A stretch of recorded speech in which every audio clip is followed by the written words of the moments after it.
Listen, I'm fine. Man. I'm telling you. Esteban out here coughing and sneezing. So the thing is, like, I know I'm getting sick if, like, my throat gets, like, itchy and stuff, right? Like, I'm fine. It's just the sniffles, and it's because of all this change of weather. One day it's raining, one day it's cold, one day it's hot. Like, what do you want me to What's do? today? Today's Friday.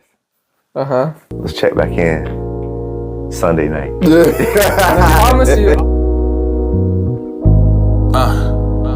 Yeah, this is legacy approved. I had a vision before them folks had a clue. Thank God I still had ability when we didn't have a roof. I couldn't even think of stability, let alone had the tools to be making change. And it ain't that ancient a memory. Strange that I can't forget where I came, but don't know if they'll do the same and remember me till I'm painting a bigger picture, making some bigger figures. I can't get stuck in that lane that's deeper to be delivered. Trust me. I've been working in mercy, Lord. Trusting my process, I'm running. Looking for progress and pushing forward. Know I might fall while I'm running. I pick myself up sometimes and pay that pressure no mind. Cause ain't no way I can work this hard. And I know my time is coming. Gotta. Looking brolic, Esteban. Esteban. Nah, I'm just kidding. Esteban. Body by Esteban. You know, I'm always amazed at like how many nicknames you guys come up with my actual name. I'm like, how? Somebody on the comment said Bonbon. I was like, oh yeah. Bonbon. That's We got friends Bonnie, Bonbon, Esther Buckets. Esther Buckets, Estabad, Body by Esther. I mean, hey, that's a line right there. No. So in California, I have some friends that would call me like Bon Bon.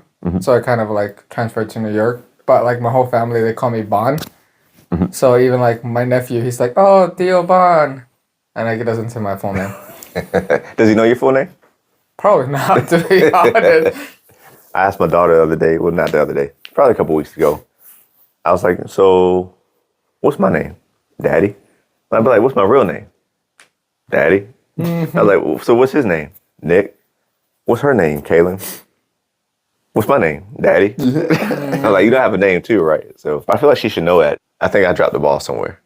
Yeah, my nephew's just 4, so I'm like, I'm cool if you don't know my full name at the moment. So. Yeah. I don't know. I'm going to have to work on that one. What's up, everybody? Glad you're back with us. Welcome to episode 2, second episode of Perspective LP. Dr. Nick Sturtevant here. Got my brother Esteban Hernandez, my other brother Larry Burrell. And like we always said, 3 professionals in the field who've been doing it for a while, still doing it now, have been blessed to be successful and effective. And today we're going to talk about a cool topic that I think is relevant, about finding balance in the mental health field from the professional perspective. You hear a lot about the needs and things, and we're going to talk about some of those needs within the field itself. But there's a large exodus happening that we've seen. This isn't new news. Anybody who's been following this industry has known this for a while. There's a huge need for more professionals coming into the field, but I think it's deeper than just people not wanting to work. So I want to start off with a statistic that I found from the National Council for Mental Well-Being. It was a study conducted over 750 behavioral health workers, over 2,000 adults included in that as well, which I think is pretty cool because they're looking from the workers' perspective, but also the people who are receiving those services. It says 83% of the nation's behavioral health workers believe that public policy changes are needed in order for provider organizations to be able to meet the demand of mental health. They also warn of potential exodus of behavioral health workers due to burnout. Now, this study was done, says April of 23. So a little bit over a year and a half. Well, not quite a year and a half, excuse me, a little bit over a year. But I think it's still relevant because we have been in the field long before this study was done. We've been in it after and even during, and even including that COVID time period. We all know that there's an exodus, but do we think they're pretty accurate in their findings here as it stands in 2024? I agree with that. And the reason I say that is because I think in the mental health field now, we're seeing a quicker exit of staff. And what I mean by that, you have college students that are coming into the field, no experience. Maybe this is their first real job out of college. And they're coming in with a caseload. And between 3, 6, maybe 9, some of them don't even make it to a year. They're exiting pretty quickly, faster than you can replace workers, which is which is a major concern. So I do feel like that is very accurate even to this day and time, because you have where others are retiring, they're leaving, and to replace those workers with experience, it's becoming even harder to even do that because the younger workers are burning out or leaving quicker than they can get their feet wet. I think there's two parts to that, right? It's the part they're talking about the whole policy change and the part that they're talking about the mass exodus. And I think those sometimes can go hand in hand too. Just things that I see, especially because like we provide services within some of the schools, right? So there's a lot of kids in the schools that need the services, but they don't meet the criteria for those services. So then in turn, some of the service providers that are in there, because of the policies or whatever they have, they can't provide those services. And it does cause a little bit of frustration because there's a vast amount of kids that need, or youth or families, or even like outside of the schools too, right? A whole bunch of people that actually need services, but because some policies are in place, or they have to do things by the book, or they have to follow X, Y, and Z, some of those families can't get those services that they need.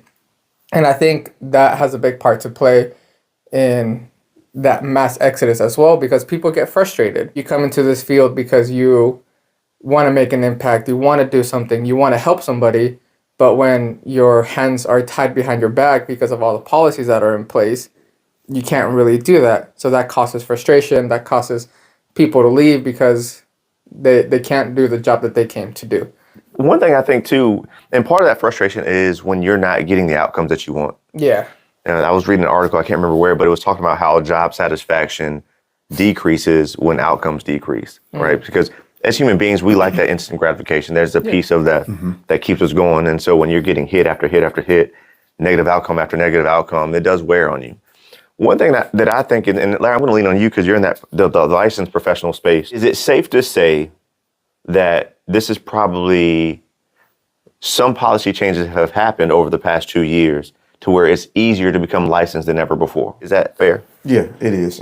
They've made some adjustments because they recognize that in years to come, if policies doesn't change, then we're going to lose a lot of mental health or licensed people to the field, or licensed eligible people to the field, because of the requirements of meeting the test. So they've made adjustments of where before, if you fail the test, you had to wait 90 days to take it.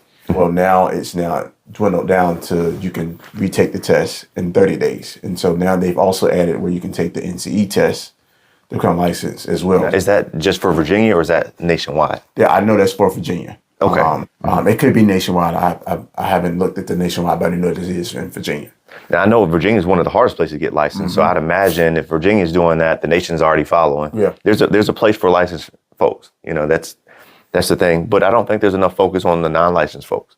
Because if you look at the workforce in the mental health space, the majority of those folks are non-licensed, right? A lot of times you're finding more and more licensed people. They're supervising, they're overseeing, they might be signing off on documentation, things of that nature, but there's not nearly, I know this for a fact, there's not nearly as many people working in the field day to day, front facing, forward facing the clients that are licensed compared to unlicensed.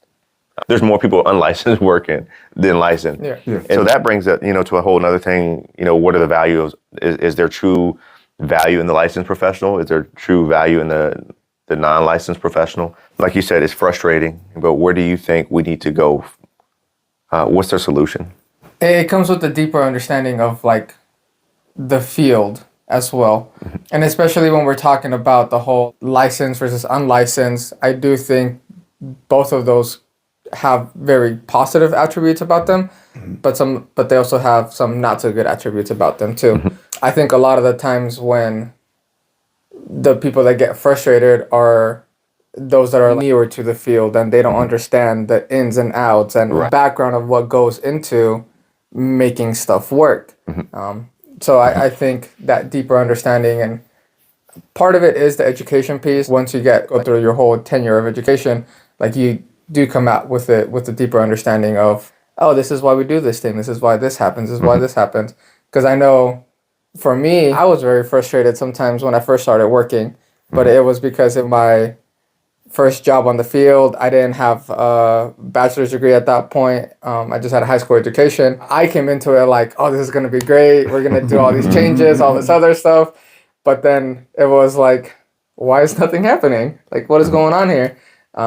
So through the years of experience, through education, through all this other stuff, that's what made it easier for me to actually understand this is why we didn't see this. This is why we couldn't do this. So I think that level of education does come in handy when it comes to different things like that. So, Larry, what do you think is a drawback or a draw point for outcomes that are being seen by licensed and non-licensed folks in the field? Because I think those outcomes, if we're gonna, let's just say we're gonna take that for face value, that the lack of satisfaction in this field, which is probably leading to people leaving the field, that lack of dissatisfaction is directly linked to the lack of positive outcomes. What do you think the missing ingredient is for that reality? I think one of the things is that we as mental health workers is the output that we're putting in, that we're working with youth and families that we work with.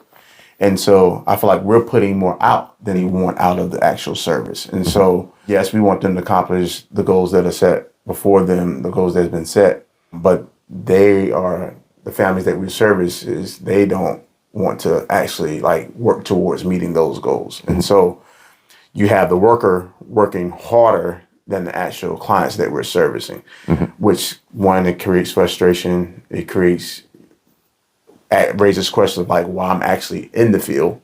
And so I think that's a natural concern, but I believe we can work on flipping that. But then on the flip side of that, like really as mental health workers, understanding that change does not happen overnight. I think that's key. Look at it from like a toddler. A toddler, they start from a baby. You got to feed them the milk. As they continue to grow, they'll start crawling, then they'll start walking. Right. It's the same thing in the mental health field. I think we have to praise the little changes that we see in the youth and families because change doesn't happen overnight. But if you respect the process and understand that it may take 3 months, it may take 6 months, it may take 9 months, it may take sometimes even years for real change to really actually happen. But we have to celebrate the small changes that happen so we can get to the next change. So another fact I want to bring out to you guys is this. This is from the American Counseling Association. This is an article from 2023. So again, approaching that 1.5 year time frame. But it says, back then in 2023, 'cause I'm very curious to hear what you guys think about this one, 47% of the U.S. population lived in a mental health workforce shortage area. You know, that means almost half the country lived in a location where there was a workforce shortage in mental health. That's a big deal because mental health is only growing. I don't think that number is getting better. So the need of mental health services mixed with the need of people who are leaving the field compared to the folks coming into the field, I think is outpacing that number of folks coming into the field.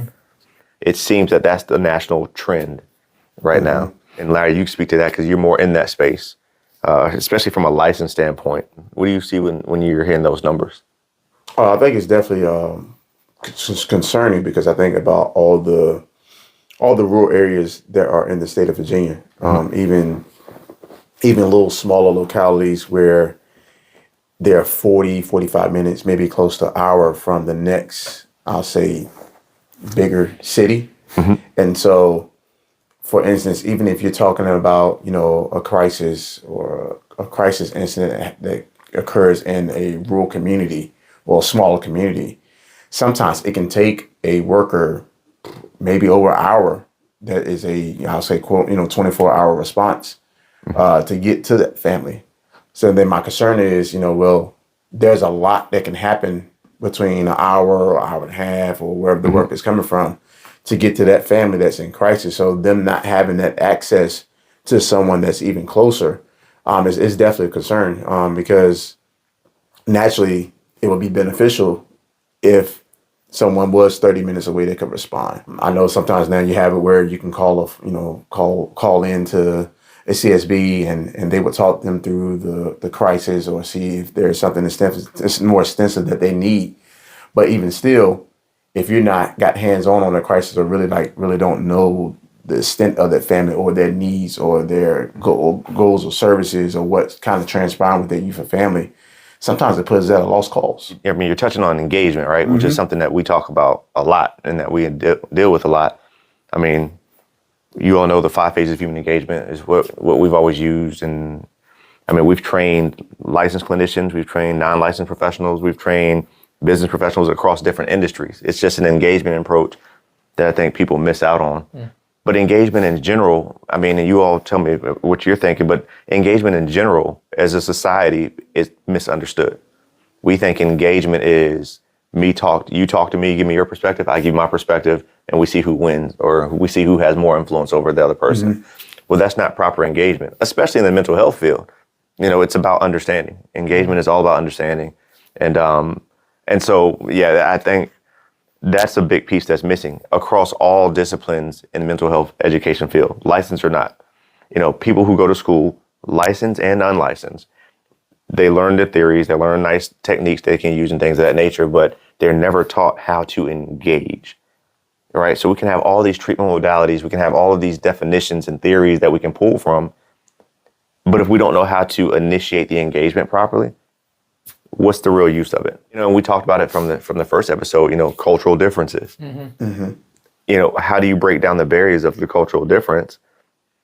You break that down through gaining understanding, proper understanding, you know, and there's a systematic way that we need to gain that.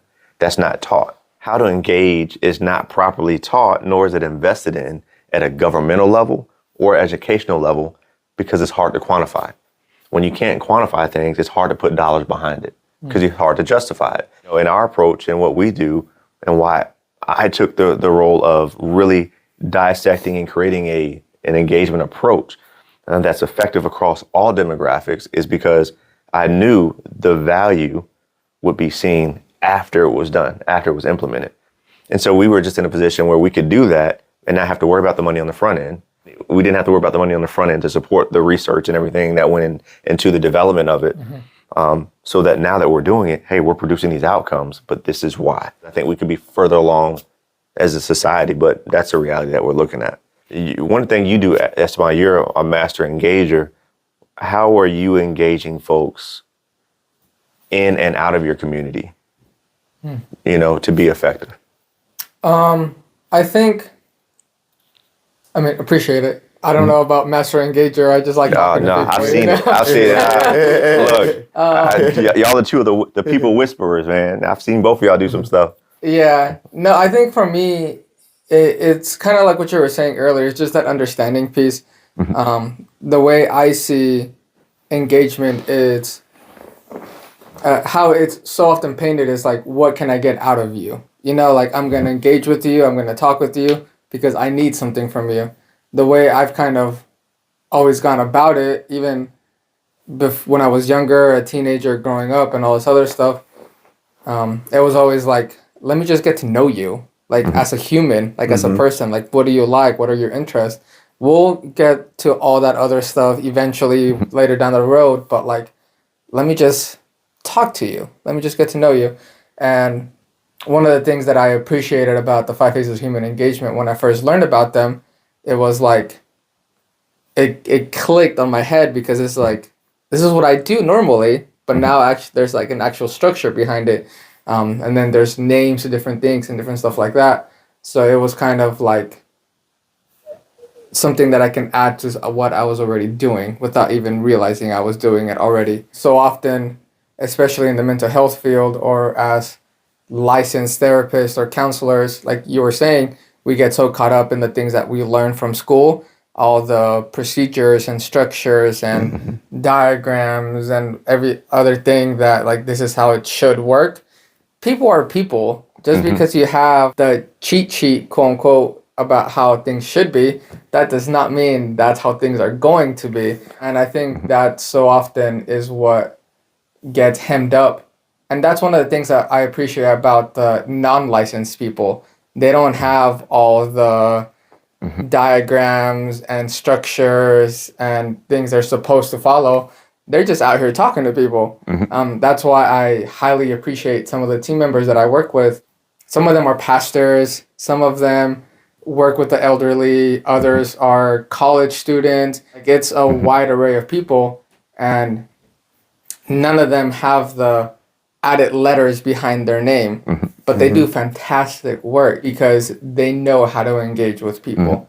And honestly, give me somebody that can engage with people over somebody that has all the letters. Now, don't get me wrong, that's not throwing the professionals out with the bathwater, right? The licensed No, folks. they're great. They do fantastic work. And you need them. Like they have a role. I think they're overvalued in our industry right now. I do think they're overvalued. We have over 10 years in this game and doing this and helping people in multiple and multiple capacities. But the reality of it is and I'm an advocate of education. And this isn't a flex, so nothing, but I have a doctorate degree, I have 2 master's degree, a bachelor's degree. Dr. Sturdifin. Dr. Sturdifin, right? And you all know how I feel about education like that. And so my point is I'm a big advocate of education. But I tell people all the time, education is not what makes you great. Your licensure track is not what makes Larry Burrell great. Larry was doing this thing far before he even started the licensure track. You know what I'm saying? You've been doing this thing far before you started your educational track. I was doing great far before I was doing the educational track. So what we were doing, the only thing education does is just magnify and enhances some things. It doesn't create anything. Does that make sense? It only enhances what's already there. And so, I mean, I tell people all the time, I don't care if you have a license. Like, I'm not impressed by people who have a license. I'm impressed by what you've done and what you are doing, right? Don't talk to me about what you did 10 years ago.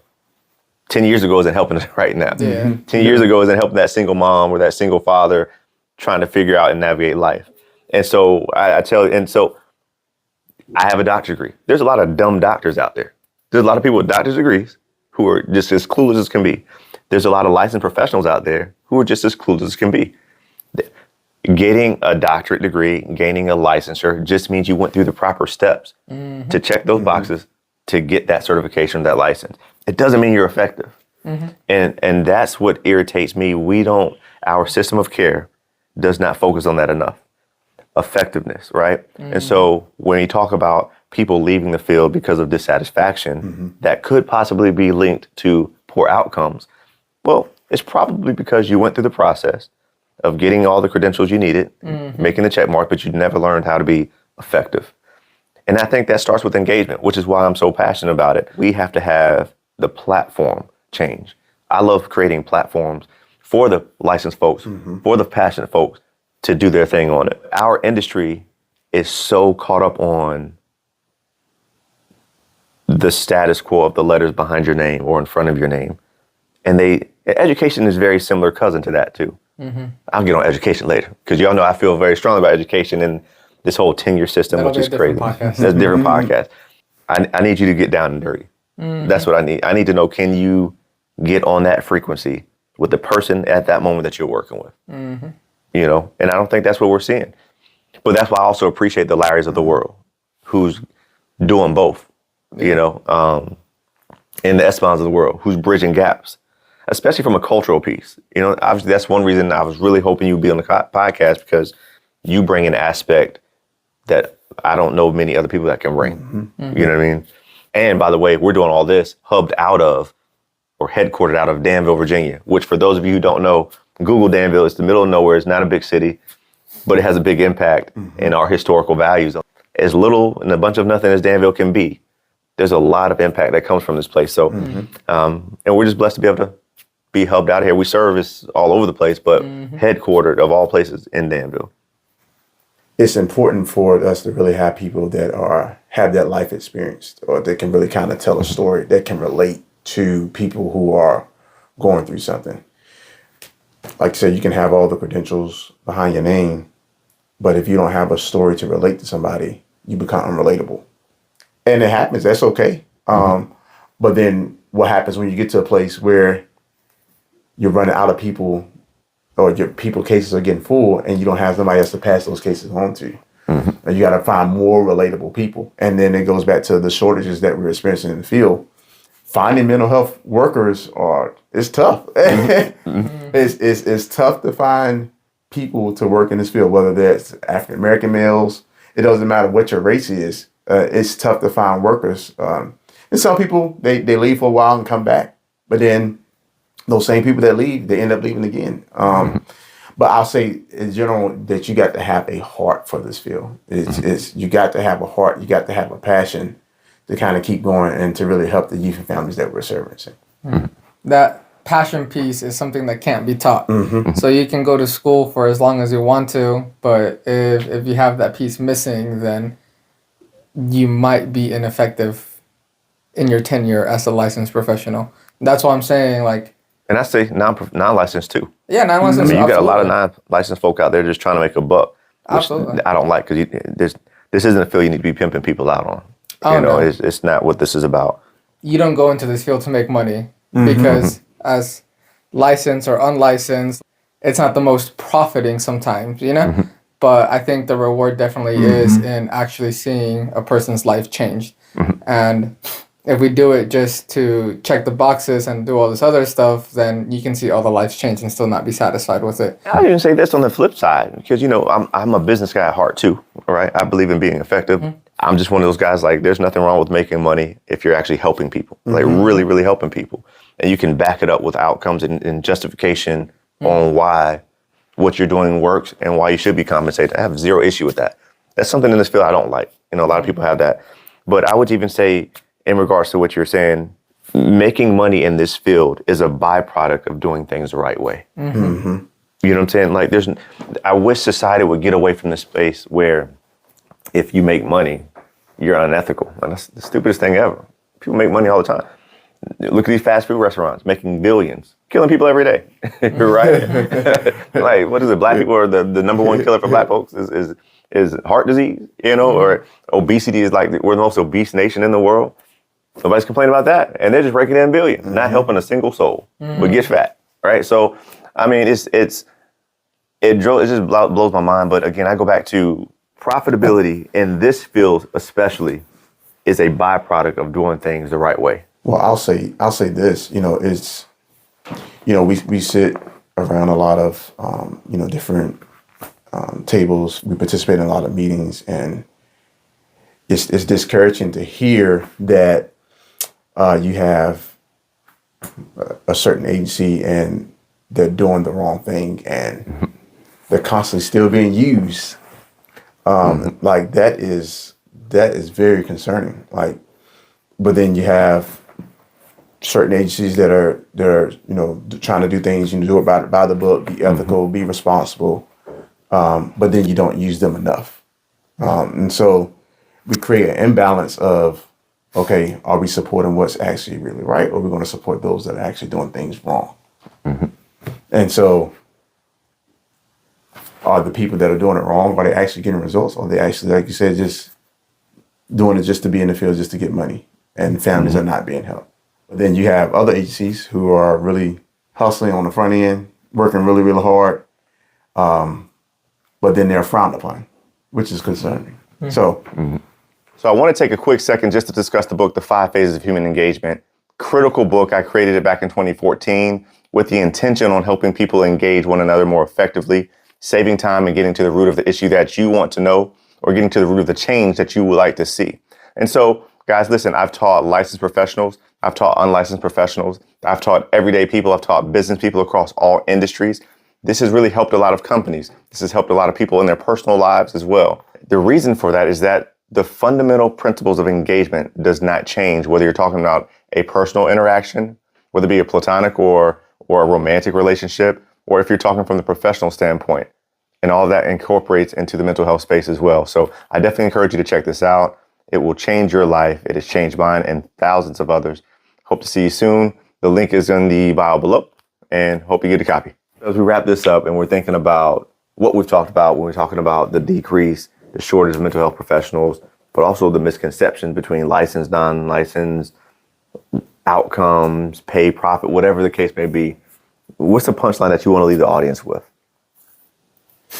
I think the biggest thing I've kind of taken away from this episode and just the conversation that we have is that we need to put more value in the unlicensed people.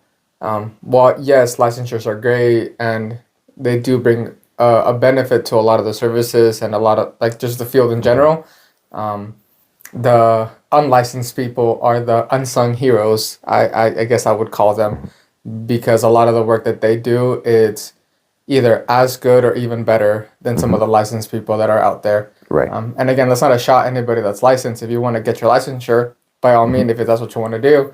But I do think we need to give more credit where credit is due, and that's for some of our unlicensed people. Gotcha. Kind of sounds like correlation like doctors and nurses. Everybody knows nurses run the hospital. Yeah. Absolutely. You know? But the doctors get all the They credit. get all the credit. Yeah. Got you. And I'll say this. I mean, and to piggyback what you stated, we need the unlicensed people, and we need the people that are licensed. And it goes back to it like, if we bridge the gap between bringing the licensed people and the unlicensed people together, think about how many families that we can actually really help. Think about the numbers of keeping kids out of foster care, out of detention that we could actually help if we can really bridge the gap. Understand that the licensed people have a certain skill set, unlicensed people bring a certain value as well, and we bring everybody together and be unified to address the mental health needs within this field. Like how much better our system of care would be. The last thing would be to really focus on the engagement piece. You got a lot of brilliant licensed folk and a lot of brilliant unlicensed folk who've gone to school, who've been educated, who have experience in the field, who can't translate a lot of that educational value to apply it, to application. And I think the key to that is proper engagement. We need to really reframe what engagement looks like. And I think it can bridge that gap. By no way, shape, or form are we saying licensed folks are not necessary or non-licensed folks are not necessary. They're both critical. You have to have both. Much like in the last episode, I talked about, men and women, the baseline to be able to thrive. It's the same thing. You need that expertise in the licensed folks. You need that experience and the expertise in the non-licensed. And so I think I think we get that part right, we'll be all right. It's a long journey ahead, though. We like to end the episode the same way. 3 strong brothers in the mental health field. Hey, Esteban, I love you, man. Love you too, sir. Larry, I love you, man. I appreciate you guys. And just like that, we're still strong, man. We just happen to love each other. And it's okay. It's all good. Take care. God bless. We'll see you in the next episode. Deuces. Peace.